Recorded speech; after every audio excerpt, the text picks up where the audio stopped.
Taxpayers Advocacy Group, which is a grassroots organization that is intended to bring a level of accountability and transparency to our municipal governments. You can find more information on our efforts at chadforregina.com.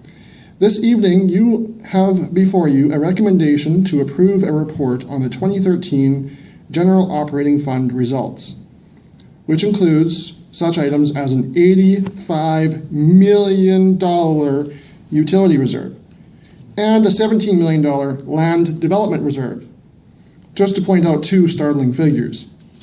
Now, it is our genuine concern that, given the results laid out before you tonight... Mr. Novak, you may be on the wrong report. We're looking at report 57, which is on the Finance Administration and Property Tax exemptions based on bond operation. I think you're on a different report.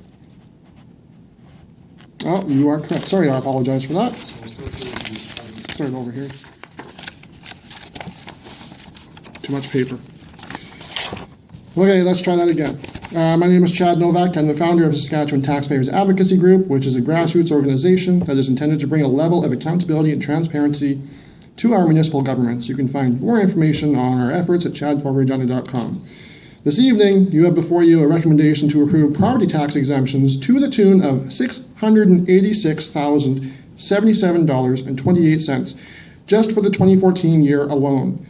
This is due to annexation of lands that many residents have raised concerns about, given that it has not been demonstrated to them that there is an actual need for these extra lands. We are very cognizant of the fact that we have an affordable housing and homelessness crisis in our fair city. However, that is not intended to be used as justification to simply annex lands at your free will, nor is it an excuse to encourage further housing development, regardless of the market price, or considering the very real barriers to entry in our current housing market. I referenced the Housing First initiative that is proven worldwide and is only now being implemented in Regina due to a requirement by the federal government to do so. Many other jurisdictions also have the province and municipalities assisting with the Housing First initiative financially, but it appears as though this is not the situation here in Regina or in Saskatchewan, unfortunately.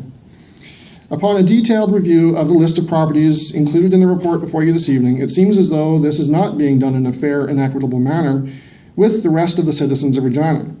And it is our genuine concern that these exemptions are being offered to individuals, companies, or organizations that simply do not financially require these exemptions.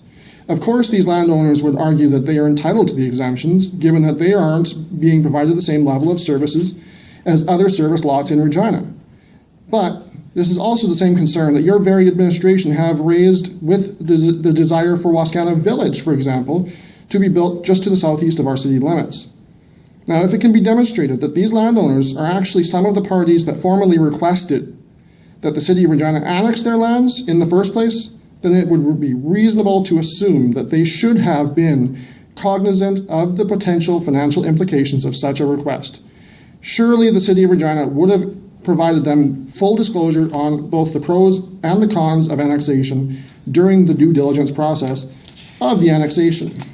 It is our genuine concern that this is unfair to other taxpayers in the City of Regina who have requested similar tax exemptions or other assistance by the City of Regina and have been refused for a number of different reasons. Other perceived unfair exemptions, most notably, of course, would have been the Saskatchewan Rough Riders, the Regina Airport Authority, and the Royal Regina Golf Course, the latter of which, thankfully, was denied by your administration.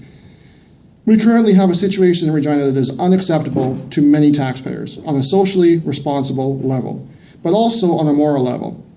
We have crumbling roads around us, core infrastructure that needs desperate attention, and a pension deficit in the hundreds of millions of dollars.